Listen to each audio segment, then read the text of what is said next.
I think Elon is really the right person to bring Tesla into an autonomous future. If we wanted to hire some Harvard Business School CEO who says the right thing and kisses the president's ass and doesn't piss anyone off, we can fire Elon and we can hire that guy easily. But then we won't win autonomy. That's really why we have Elon as CEO, or why I support him as CEO of Tesla. Got it. Sawyer, you also broke some news around this. You were posting different pieces. I believe you may have gotten some Elon comments as well. Curious what you're thinking. Yeah, I don't. Oops, sorry, window closed. When I saw Elon sort of float the idea that he might want to start a party, I was like, this is happening. Like once he sort of gets an idea in his mind, especially when everyone said, "Don't do it, Elon, don't do it." That just makes him want to do things more, right?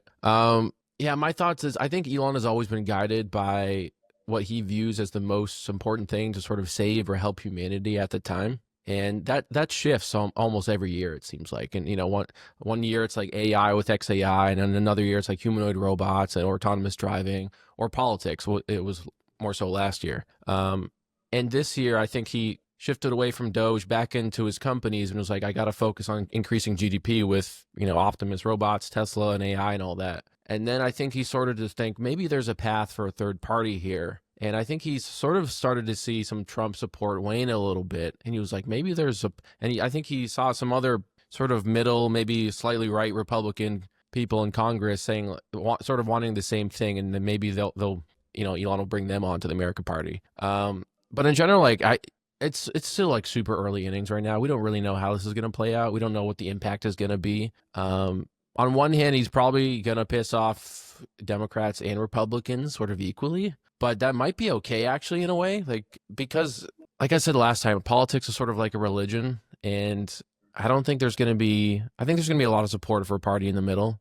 Midterm elections just in general are less contentious, and not that many Americans even vote in the midterms, to be honest. So I'm not even sure that many will pay attention. But this Elon said he's not going to support a presidential candidate yet. It's too early for that. They're just going to focus on the midterms, and the midterms are a year and a half away at this point. So will Elon fail? Maybe, but if someone can succeed at starting a third party successfully, it's going to be Elon, I think. And I think from a Tesla investor perspective, would I prefer Elon to stay out of politics? Probably, but I know that's not what Elon is, right? I've long accepted that Elon's just going to do whatever he thinks is right, and often that means stepping into things that I would disagree with, but that's sort of what sets us apart, right?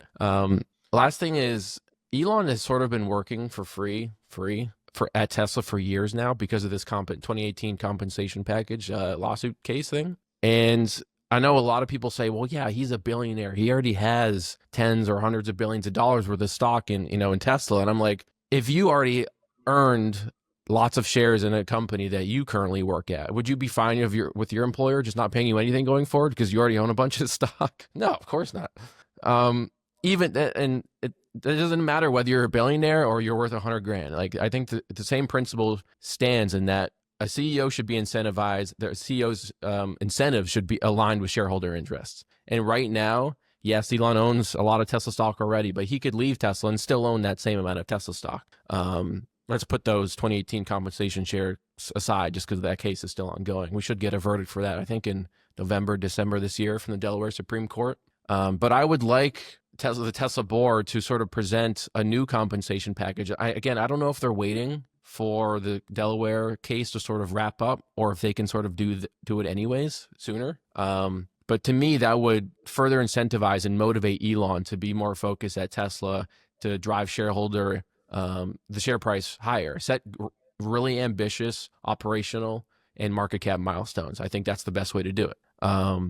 And I disagree with Dan Ives. Don't put in timekeeping crap or have Elon check in or not, have certain guardrails where he can't say certain things about politically. That's ridiculous. Don't babysit Elon. You're just going to fail. It's just not going to work. So we'll see where the American Party goes, but I think there's more important things going on at Tesla. It's still too early to see what the impact will be from a Tesla investor perspective, but this is Elon, so I think he's going to throw everything he has behind this idea and run with it, see how it goes. Yeah, I don't think Elon agreed with Dan either, based on his response on X to him when Dan suggested some guardrails. Speaking to the midterms just for a second, just for the clarity here. So it seems like his idea is to have, oh, here we go. Yeah, Elon didn't take too kindly to it. I Although, love to how be Dan honest, retweeted that. Dan retweeted that. That's actually hilarious. Yeah, He Dan, just likes the attention, I think. I think Dan took it well. Hey, shut up is quite mild coming from Elon, based on some of the things he's been saying about other people lately.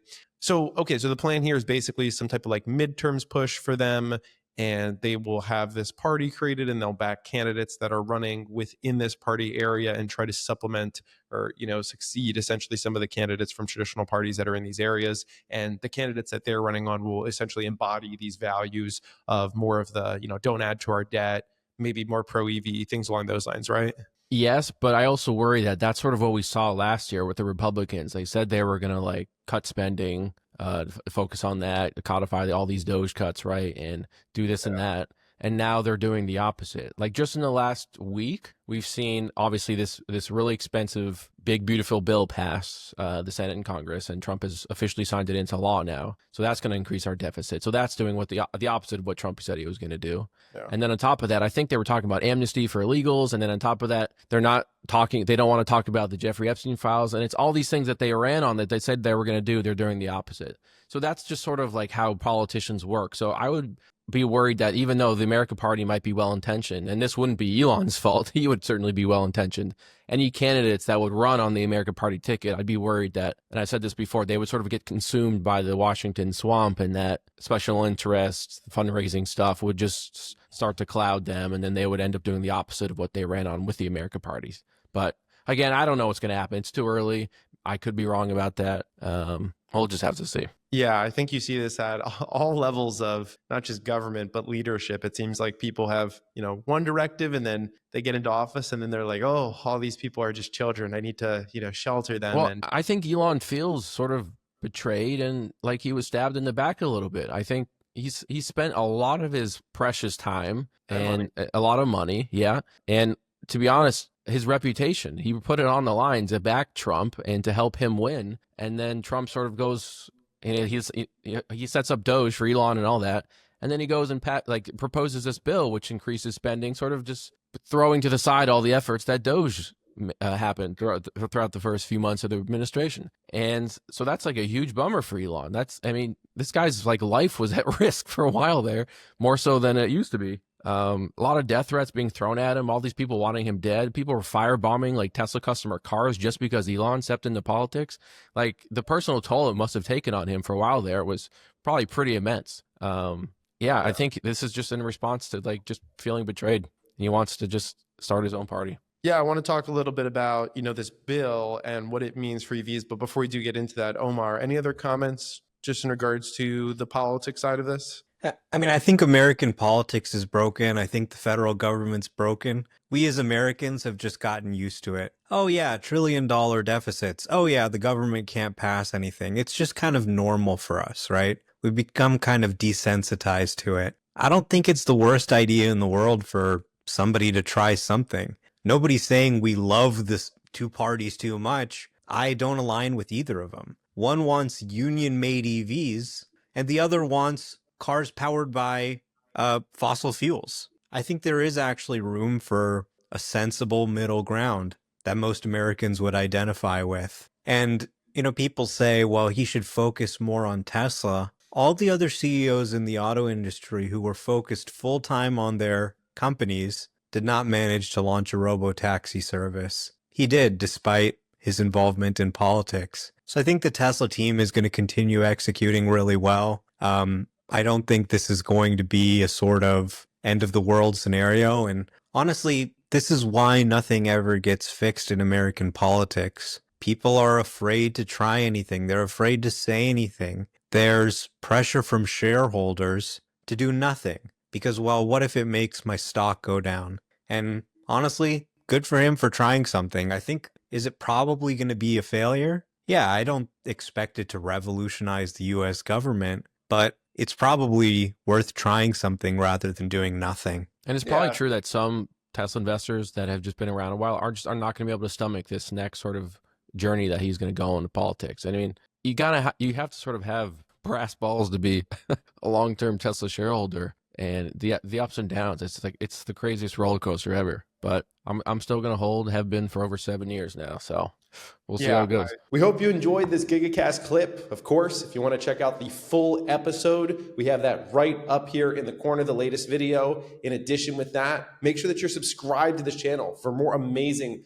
Tesla and Elon Musk content coming from the greatest minds in the space, Omar and Sawyer. Thank you. Big thank you to Jacob Hilton for clipping up this video. He puts out a ton of Tesla content as well. The link to his YouTube is in the description. Appreciate y'all tuning in. We'll see you on the next one.